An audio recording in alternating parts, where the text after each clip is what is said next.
আসসালামু আলাইকুম। এখন আমরা দেখব কিভাবে VPN সফটওয়্যারটি ডাউনলোড এবং এটি কানেক্ট করতে হয়।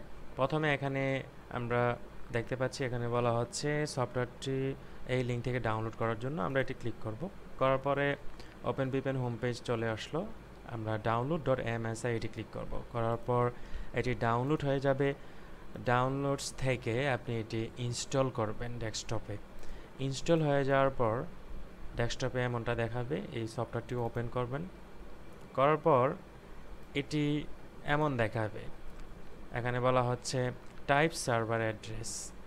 তো আপনারা দেখে নেবেন আপনাদের টাইপ সার্ভার কি দেওয়া হচ্ছে।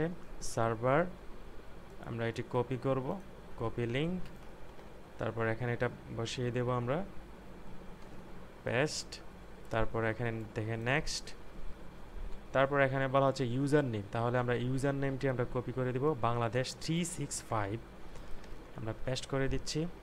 তারপর বলা হচ্ছে পাসওয়ার্ড, পাসওয়ার্ড হচ্ছে 123456। তাহলে আমরা পাসওয়ার্ডটা এখানে বসিয়ে দিচ্ছি। তারপর ইম্পোর্ট, ইম্পোর্ট দেওয়ার পর আমরা এখান থেকে এই বাটনটি অন করে দেব। আবার এখানে পাসওয়ার্ড চাচ্ছে, আমরা পাসওয়ার্ডটি বসিয়ে দেব 123456। ওকে ওকে, এভাবে হয়ে গেল আমাদের VPN কানেক্ট। এখন আমরা চ্যাট জিপিটি সরাসরি লগ ইন করতে পারবো।